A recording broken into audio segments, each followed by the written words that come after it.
나태 이기기 사랑과 신실함으로. 출애굽기 3장. 모세가 그의 장인 미디안 제사장 이드로의 양떼를 치더니 그 떼를 광야 서쪽으로 인도하여 하나님의 산 호렙에 이르매 여호와의 사자가 떨기나무 가운데로부터 나오는 불꽃 안에서 그에게 나타나시니라. 그가 보니 떨기나무에 불이 붙었으나 그 떨기나무가 사라지지 아니하는지라. 이에 모세가 이르되 내가 돌이켜 가서 이 큰 광경을 보리라. 떨기나무가 어찌하여 타지 아니하는고 하니 그때에 여호와께서 그가 보려고 돌이켜 오는 것을 보신지라. 하나님이 떨기나무 가운데서 그를 불러 이르시되 모세야 모세야 하시매 그가 이르되 내가 여기 있나이다. 하나님이 이르시되 이리로 가까이 오지 말라. 네가 선 곳은 거룩한 땅이니 네 발에서 신을 벗어라.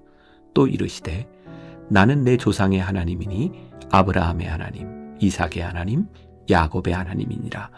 모세가 하나님 배웁기를 두려워하여 얼굴을 가리매 여호와께서 이르시되 내가 애굽에 있는 내 백성의 고통을 분명히 보고 그들이 그들의 감독자로 말미암아 부르짖음을 듣고 그 근심을 알고 내가 내려가서 그들을 애굽인의 손에서 건져내고 그들을 그 땅에서 인도하여 아름답고 광대한 땅, 젖과 꿀이 흐르는 땅, 곧 가나안 족속, 헷 족속, 아모리 족속, 브리스 족속, 히이 족속, 여부스 족속의 지방에 데려가려 하노라.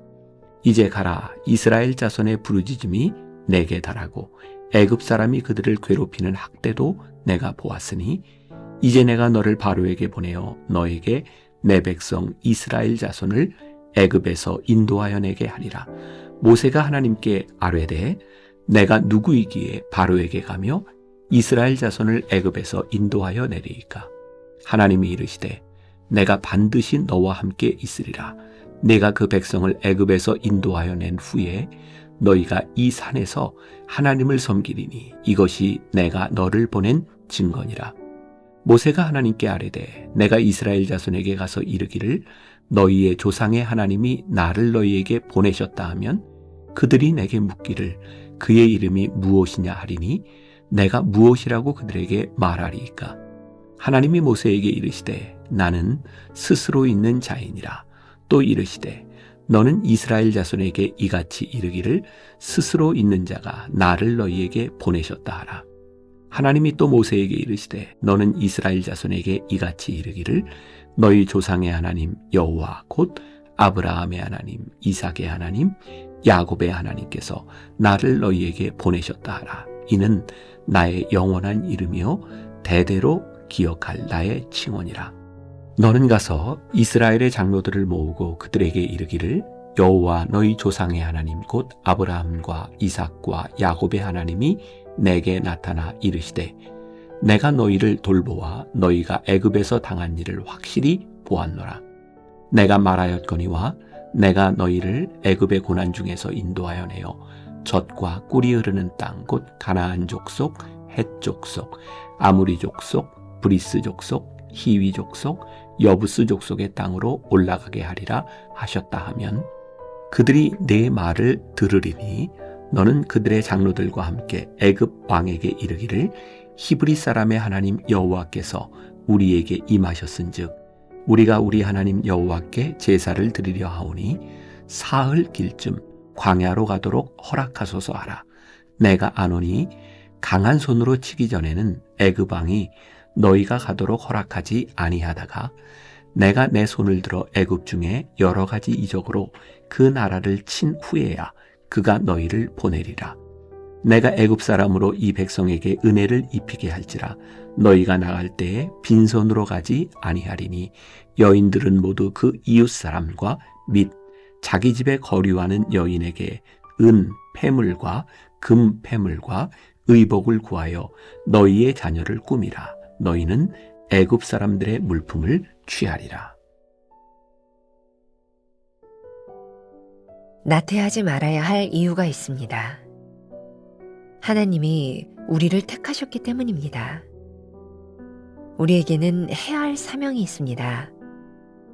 매튜 폭스는 게으름을 이기는 방법은 부지런해지자는 결심이 아니라 우리 안에 있는 불꽃을 다시 발견하는 것이라고 했습니다. 그 불꽃을 다시 살려야 합니다. 모세는 불타는 떨기나무 가운데서 하나님을 만났습니다. 그의 내면에 소명의 불꽃이 다시 일기 시작했습니다. 생존을 위해 도망하는 자의 인생에서 하나님이 주신 소명과 은사를 펼치는 사명자의 인생으로 바뀐 것입니다. 사명이 회복되면 삶에 생기가 돕니다. 삶의 목표가 분명해지고 삶의 태도가 달라집니다. 나를 붙잡고 늘어지던 과거의 망령들이 사라지고 자신이 있어야 할 자리를 되찾습니다. 제자리를 지키지 못하는 게으름으로부터 일탈이 시작됩니다. 일탈이 반복되다 보면 어느새 습관이 됩니다.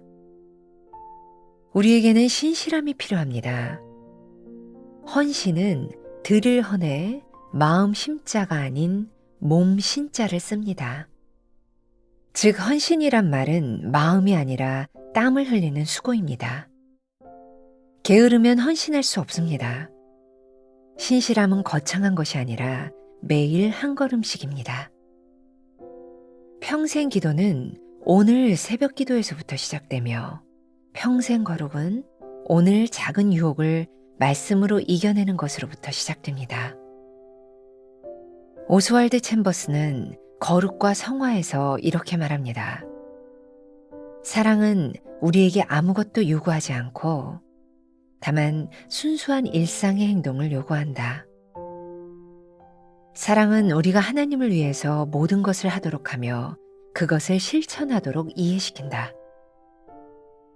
필요한 것은 우리가 이미 행한 선한 행동들에 무엇을 더하는 것이 아니라 단지 하나님을 향한 사랑으로 행하는 것뿐이다. 나태는 사랑으로 신실하게 사명을 꾸준히 행할 때 이겨낼 수 있습니다.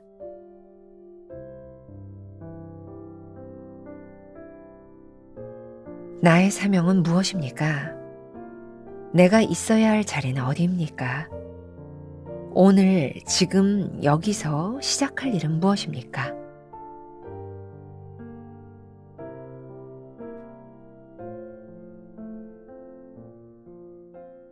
오늘은 1월 12일입니다. 자, 어제 11일 말씀에서 나태란 무엇인지 우리들이 생각해 보았죠? 여러분들에게는 어떤 것이 기억에 남아있나요? 나태라고 하는 것은 아무것도 하지 않는 그것이 아니라 하나님께서 우리를 부르신 그 소명을 잃어버리고 활력을 잃어버린 것, 그게 나태다라는 말씀을 드렸어요. 이제 오늘 우리들에게 중요한 것, 우리들의 생명의 길로 들어서기 위해서 우리들이 어떻게 나태를 이길 수 있는가 하는 것이죠. 사랑과 신실함으로. 자, 오늘 본문 말씀은 출애굽기 3장 1절부터 22절에 여러분들이 들으셨지만 굉장히 긴 구절이죠. 모세가 하나님께 불리움을 받는 그 소명장입니다. 성경에는 아주 유명한 소명장들이 몇 개 있죠. 출애굽기 3장에 모세를 부르시는 장면, 또 이사야 6장에 이사야가 선지자로서 불리움을 받는 장면, 또 사도행전 9장에 가면 사도 바울이 하나님 앞에 부활하신 주님을 만나고 소명자가 되는 그런 장면들이 나와 있습니다. 놀라운 일은 소명자로 불리움을 받기 시작했을 때 그들의 인생이 굉장히 적극적인 인생을 살게 되었다는 거죠. 자, 여러분들 교재에 보면 나태하지 말아야 할 이유가 있습니다. 이런 표현을 했어요. 나태하지 말아야 될 이유는 무엇일까요? 바로 하나님께서 우리를 택하셨기 때문이죠. 우리들이 나태를 이기는 방법, 이렇게 좋은 글이라 다시 한번 제가 교재에서 읽어드립니다. 매튜 폭스는 게으름을 이기는 방법은 부지런해지자는 결심이 아니라 우리 안에 있는 불꽃을 다시 발견하는 것이다 라고 했습니다. 저는 이 말에 전적으로 동의합니다. 불꽃을 다시 살려내는 것, 그것이 우리로 하여금 나태함을 극복하게 만드는 거죠. 저에게뿐만 아니라 모든 사람들에게 동의하리라고 생각하거든요.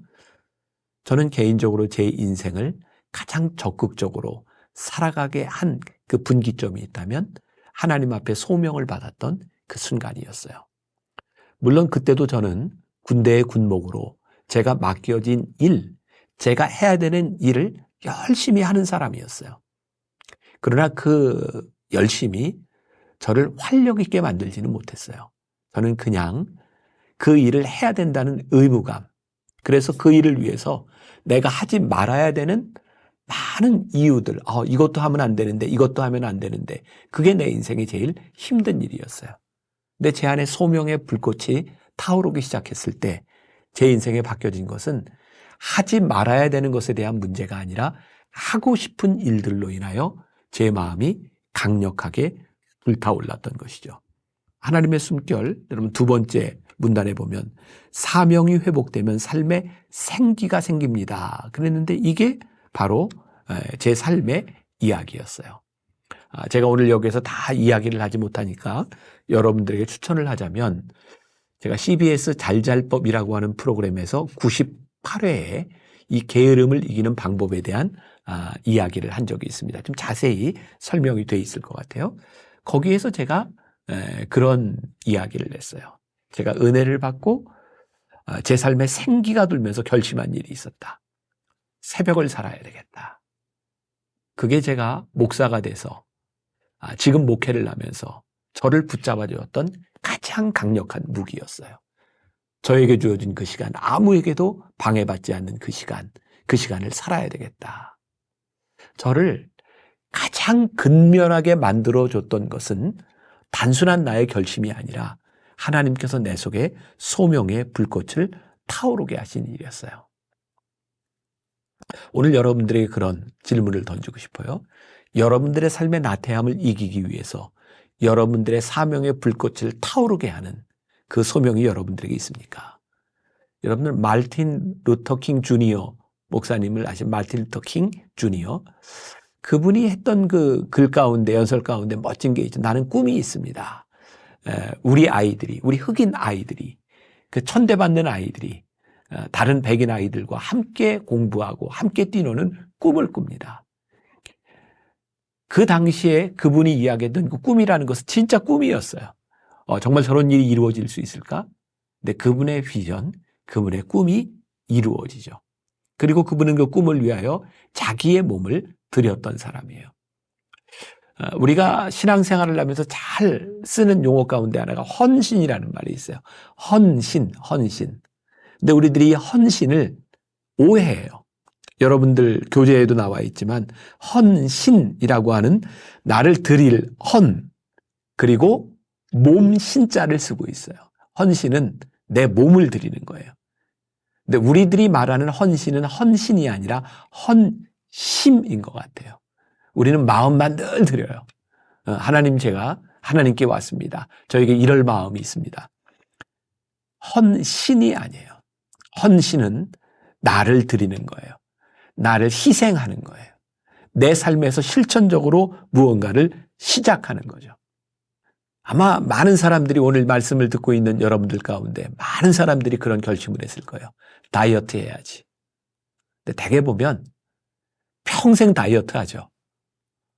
그리고 다이어트 할 때면 참 많이 내 속에 드는 생각이 많이 드는 얘기. 내일부터 다이어트 합시다. 나태함을 이기는 소명은 우리들에게 내일을 이야기하지 않습니다. 오늘 이 순간부터. 오늘 여러분들에게 도전을 주고 싶은 것이 있어요. 오늘 여러분들이 해야 되는, 여러분들 속에 소명의 불꽃을 타오르게 하는 그 일을 위하여 여러분들의 마음을 드리는 것이 아니라 몸을 드리는 헌신, 그게 무엇인지를 오늘 시작해 보라는 거예요. 제가 잘 알고 있는 목사님 중에 이제 한옥 목사님이라고 있어요. 그분의 책 중에 아멘 다음이 중요하다라는 책이 있는데, 그 책에 보면 찰스 스윈들 목사님이 한 말을 인용하는데 이런 글이 있더라고요. 목회의 핵심은 계속 목양의 자리를 지키는 것이다. 이게 아무것도 아닌 것 같은데 저에겐 굉장히 의미 있게 다가왔어요. 목회자에게 목양의 핵심은 지금 여러분들에게 주어진 그 자리를 지키는 것입니다. 소명자로 살아가는 여러분들, 나태함을 이길 수 있는 가장 좋은 방법은 하나님께서 여러분들의 주신 그 소명의 자리를 오늘, 지금 이 시간 지키는 것입니다. 그게 나태를 이기게 하는, 여러분들의 삶을 살아있게 하는 생명의 삶으로 여러분들을 이끌어줄 것입니다. 기도하겠습니다. 살아계신 하나님, 오늘 우리가 하나님 앞에 겸손하게 서서 우리가 잘못 살았던 나태함을 이기고 회복하기를 간절히 소원합니다. 언제부터인가 꺼져버렸던 우리들의 삶에 거룩한 불꽃이 타오르게 하여 주옵시고, 오늘 지금 이 시간 이 자리에서 우리가 헌신할 수 있는 마음, 헌신하는 삶이 되게 하여 주옵소서. 예수님의 이름으로 기도했습니다. 아멘.